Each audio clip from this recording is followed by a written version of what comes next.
Olá, aula número 3, integração e eficácia das normas jurídicas. Espero que estejam tudo bem com vocês, que a gente tenha uma aula proveitosa e sigamos aí na nossa disciplina. Bom, a aula de hoje, o tema dela seria integração e eficácia das normas jurídicas. O que eu quero dizer com esse título, com esse tema dessa aula? Eu quero dizer que nós temos que estudar como que as normas elas se integram em termos de eficácia e também em relação à possibilidade delas não conseguirem se integrar. Como que nós faríamos para que isso fosse resolvido? É essa a ideia dessa aula. Para isso, a gente vai começar a estudar da seguinte forma.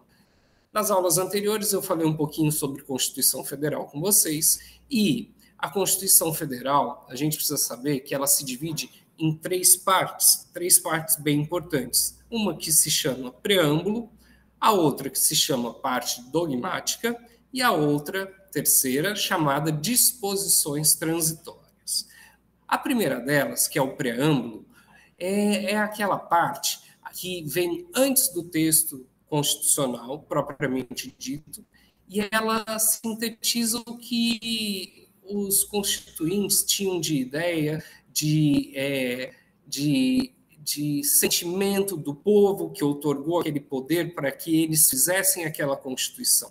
Ela traz esses valores dentro do seu preâmbulo. Porém, esse preâmbulo, ele não tem o que a gente chama de força normativa. Nós não podemos usar o preâmbulo como se uma norma ele fosse. Por quê? Porque tanto o Supremo Tribunal Federal já falou isso, como a doutrina também são todos no mesmo sentido, doutrina e STF, falando que o preâmbulo não possui força normativa e, portanto, não tem caráter vinculante. Mas é uma parte importante, sim, da Constituição Federal. A segunda parte, parte dogmática, é exatamente o texto constitucional. É o corpo da Constituição. É onde a gente tem os artigos que vão do 1º ao 250. Então, é ali que a gente tem podemos chamar assim, o recheio da Constituição Federal, né? Se é que podemos falar dessa forma. E, por último, a gente tem a parte transitória da Constituição Federal. A parte transitória, ela é uma parte muito importante, porque é a partir dela que você faz a integração da ordem jurídica anterior à Constituição Federal e a ordem jurídica posterior à nova Constituição Federal. Porque o Brasil ele veio de uma sequência de constituições, que não cabe aqui a gente detalhar cada uma delas, mas fato é que uma sucede à outra. E no momento em que uma sucede à outra, tem que existir, ao final da Constituição, e isso é feito até com numeração própria, ela não segue uma sequência dos artigos da Constituição Federal, ela recomeça do artigo 1º, os chamados atos das disposições constitucionais transitórias. Isso quer dizer o quê? Quer dizer, em palavras simples, como é que eu vou resolver o problema da transição da antiga Constituição para a nova Constituição Federal. Por quê? Elas não são iguais, elas não são casadas 100%, elas são, às vezes, casadas pouquíssimos por cento, às vezes 2%, 3%. Então, eu preciso de uma série de atos de disposições constitucionais transitórias para que isso ocorra da melhor forma possível. E é por essa razão que nós temos, dentro da parte que a gente chama de parte dogmática, né, que é o recheio da Constituição Federal, como eu disse há pouco a vocês, nós temos uma classificação muito importante que diz respeito às finalidades das normas, né? as finalidades de cada norma constitucional, porque a Constituição em palavras simples, é um livro, mas que é o livro mais importante que a gente tem no nosso país, tirando, obviamente, as questões religiosas, evidentemente, né? Nós estamos falando de livros jurídicos. Então, nós estamos aí diante da principal fonte do direito nosso. Então, nós precisamos entender que cada momento ali dentro daquele emaranhado de artigos que tem a Constituição Federal, eu estou tratando de coisas que dizem respeito a alguns elementos que são importantes. E essa classificação por elementos é uma classificação do professor José Afonso da Silva, que ele diz o seguinte: olha, nós temos a Constituição dividida em vários elementos. A primeira divisão que ele fez foi o seguinte: nós temos os elementos orgânicos, que são aqueles que compreendem as estruturas dos poderes, tanto o executivo, legislativo, judiciário, a organização dos poderes, dos sistemas de governo e as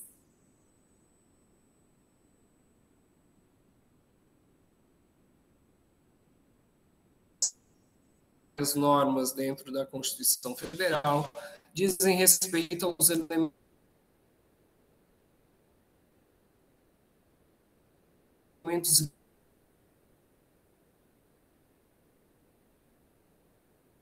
limitativos. O que é isso? Bruno, eu compreendi que os elementos orgânicos dizem respeito à organização, sim, mas eu também tenho que limitar, porque dentro da Constituição eu tenho direitos que precisam ser garantidos. Então, eu não posso deixar os poderes fazerem absolutamente tudo o que querem. Eles precisam ter balizas, limites. E essas balizas e limites, como, por exemplo, os direitos e garantias fundamentais,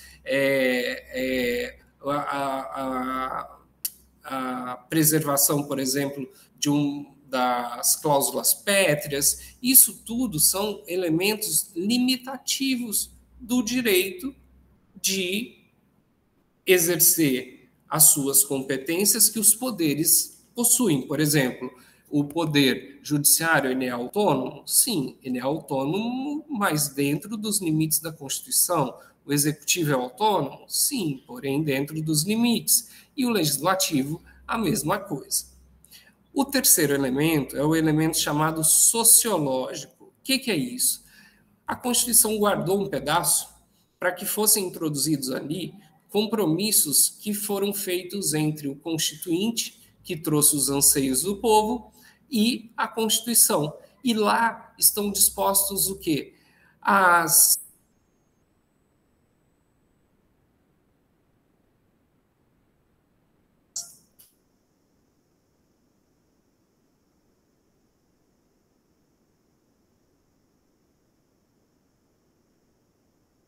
sociais, que são muito importantes. Então, são elementos muito relevantes que estão dentro dessa parte da Constituição Federal. Na sequência, nós temos o quarto elemento, que são elementos de estabilização. Vejam, nós temos elementos limitadores, que limitam, mas, por vezes, esses elementos limitadores, eles não são suficientes. E, não sendo suficientes, a Constituição Federal, ela foi sábia e pensou o seguinte: olha, eu tenho elementos limitadores, mas pode acontecer desses elementos limitadores dos poderes, seja executivo, legislativo ou judiciário, deles não serem suficientes. E aí eu precisar me valer de elementos que se chamam de elementos de estabilização, que servem para quê? Para solucionar conflitos constitucionais, como, por exemplo, a defesa da própria Constituição, das instituições democráticas, são instrumentos de defesa do Estado com vistas a promover o quê? A paz social. Um exemplo característico disso é a intervenção, seja a intervenção federal nos estados, seja a intervenção estadual nos municípios e assim por diante. Mas vejam que dentro de um contexto que às vezes a gente acredita que tais elementos nunca vão ser utilizados, porque você não faz uma Constituição com elementos limitadores para que ela seja desrespeitada, você tem, de repente, uma situação que gera desrespeito ao Estado democrático de direito e faz com que as autoridades tenham que se valer desses dispositivos constitucionais para quê? Para estabilizar a própria democracia, a própria Constituição Federal. Então, eles são importantíssimos nesse sentido. Por fim, nós temos os elementos formais de aplicabilidade da Constituição Federal, que são o quê?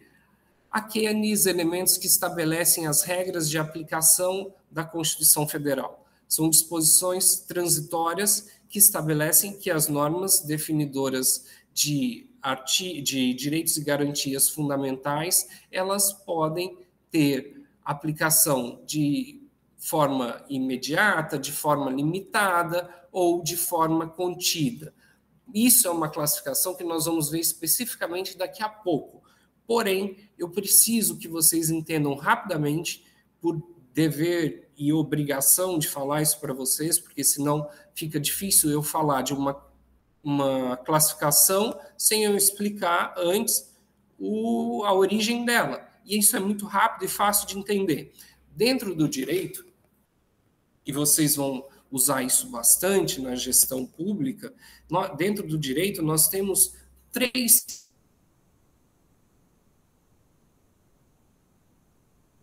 planos de análise do direito. Um chama o plano de vigência das normas jurídicas, o outro chama-se plano de validade das normas jurídicas e, por fim, o plano de eficácia. O que quer dizer cada um deles? Plano de vigência. Plano de vigência quer dizer que a lei está vigente, ela é válida, ela foi... ela é válida não, perdão, ela foi revogada, ela existe ainda no ordenamento jurídico, ela é vigente? Se for, maravilha, perfeito. Segundo, ela é válida e ela é legítima? O que eu quero dizer com isso? Se ela é válida, eu quero dizer, ela está de acordo com a Constituição Federal? Perfeito, nota 10. Ela é legítima? Ela foi oriunda de quem tem competência legislativa para editar aquela norma? Se a resposta for sim, também perfeito, ótimo. E o terceiro plano que nós temos que estudar, e esse sim, o mais importante, porque é a partir dele que nós vamos estudar a classificação do professor José Afonso da Silva, é o plano de eficácia. Quer dizer o seguinte, que é a qualidade de a norma ser hábil a produzir efeitos jurídicos. O que eu quero dizer com essas palavras? Eu quero dizer o seguinte, olha, eu tenho uma norma jurídica, mas eu quero perguntar a vocês o seguinte, ela está sendo eficaz? Ela tem eficácia? É essa pergunta que eu faço.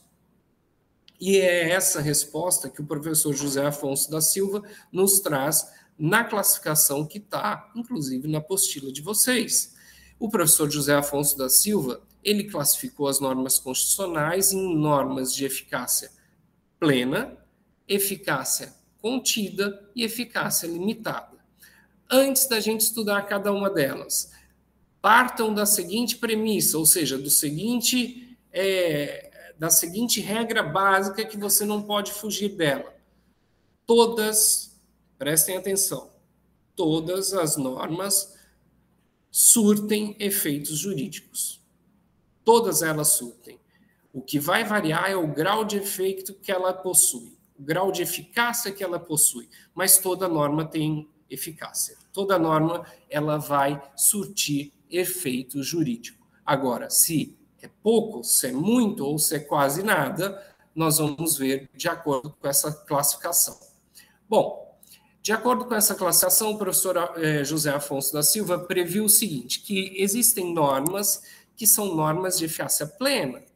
Essas normas de eficácia plena quer dizer o seguinte, elas entram em vigor na Constituição Federal e produzem seus efeitos de imediato, independentemente de qualquer outra situação. Ela está ali e ela já vale, ela não precisa de nenhuma lei para regulamentá-la, ela não precisa de decreto, ela não precisa de absolutamente nada. Ela é independente de lei posterior que lhe complete e alcance qualquer sentido que ela tenha que buscar. Então, portanto, ela vamos imaginar aí,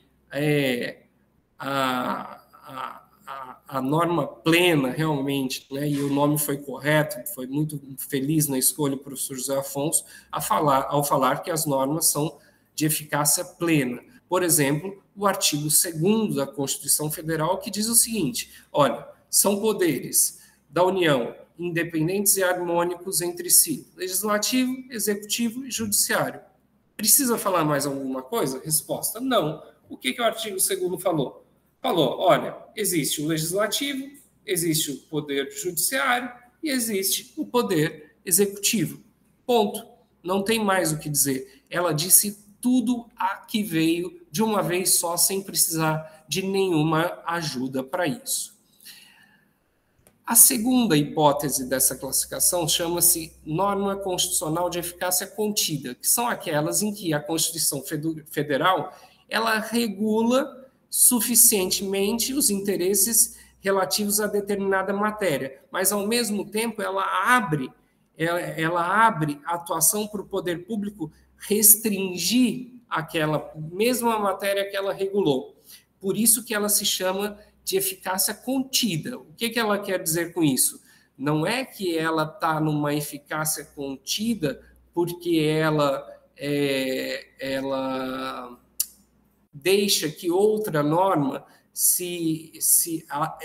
que atue junto a ela. Não, ela é de eficácia contida porque a norma que vai atuar junto a ela é uma norma sempre restritiva, que vai o quê? Conter. Então, esse contida é muito mais disso do que de outra coisa. Por exemplo, o artigo 5º, inciso 63 da Constituição Federal, estabelece o seguinte: vejam só, o civilmente identificado não será submetido à identificação criminal, vírgula, salvo nas hipóteses previstas em lei. O que ele quer dizer com isso? Olha, o civilmente identificado, ou seja, quem tem RG, passaporte ou um documento de identificação, não precisa se submeter à identificação criminal, salvo nas hipóteses legais. Esse salvo nas hipóteses legais quer dizer o quê? Que ela é uma norma de eficácia contida, porque ao mesmo tempo em que ele fala que o civilmente não precisa se identificar, ele vai lá no mesmo artigo e restringe, fala, desde que a lei assim preveja. Ou seja, ele não precisa, mas se a lei prevê, ele vai ter que se identificar. Essa é a ideia de norma constitucional de eficácia contida. Eu não posso aqui deixar de ressaltar que o dispositivo ele é de aplicabilidade imediata, ele só não produz todos os efeitos que ele pode produzir imediatamente. Isso quer dizer o quê? Que a norma, quando eu falo assim, o civilmente identificado não precisa fazer identificação criminal, quer dizer que a norma de eficácia contida ela não tem eficácia? Não, ao contrário, ela tem eficácia e muita, ela só pode ser restringida em algumas situações, ou seja, não é uma eficácia integral. É isso que eu quis dizer para vocês.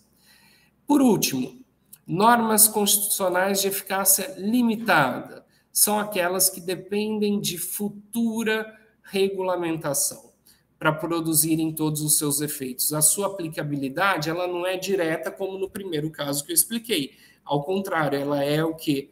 Ela é reduzida, ela é mediata e não imediata. Ela é mediata porque ela só pode produzir integralmente os seus efeitos quando regulamentada por lei posterior que lhes amplia a sua eficácia. Isso eu estou dizendo porque a primeira coisa que eu pedi para vocês rememorarem ou memorizarem foi o seguinte: todas as normas têm eficácia. Ainda que eu esteja falando de uma norma constitucional de eficácia limitada, mas ela tem eficácia. Ela só não produz todos os seus efeitos porque ela ainda não foi regulamentada, mas ela tem eficácia sim. é perfeitamente eficaz, só que o grau de eficácia dela é baixinho, é pequenininho, porque ela precisa de outra para que ela ganhe força, essa eficácia. Exemplo disso, artigo 5º, inciso 32. O Estado promoverá, vírgula, na forma da lei, a defesa do consumidor. Vejam só, nesse inciso, a Constituição Federal fala que o Estado ele vai prover a defesa do consumidor. Só que isso foi em 88. Em 88, nós não tínhamos o Código de Defesa do Consumidor. A pergunta que eu faço é, em 88, essa norma era de eficácia o quê? Obviamente limitada, porque não adianta o Estado, a Constituição falar que o Estado vai promover na forma da lei a defesa do consumidor, se eu não tenho a lei. Chega o ano de 1990 e é promulgado o Código de Defesa do Consumidor. Então, ele cumpriu o mandamento constitucional na sua integralidade. Hoje, essa norma que era de eficácia limitada, ela é de eficácia o quê? Plena, porque a defesa do consumidor ela já existe na forma da lei. Isso impede que venham outras leis em defesa do consumidor? Obviamente que não, vão se somar ao Código de Defesa do Consumidor. Eu não iria dar, mas eu tenho mais um exemplo que eu quero passar para vocês a respeito dessa classificação última, que é a seguinte, o artigo 5º, inciso 13, que é importante, diz o seguinte, é livre o exercício de qualquer trabalho, vírgula, ofício ou profissão, desde que atendidas as qualificações profissionais que a lei estabelecer. Bom, então eu posso exercer qualquer trabalho? Resposta, pode, mas existem leis que vão regulamentar a tua profissão. Por exemplo, nós advogados, sejam públicos ou privados, nós temos um estatuto que regulamenta a nossa profissão. E as outras profissões também possuem as suas leis que são regulamentadoras dessas profissões. Essa é a ideia de norma constitucional de eficácia limitada. Pessoal, paramos por aqui. Essa foi a nossa terceira aula. Eu deixo para vocês uma atividade de múltipla escolha que vai ser colocada à disposição de vocês na nossa plataforma, tá bom? Um abraço para vocês, tenham uma excelente noite e fiquem com Deus.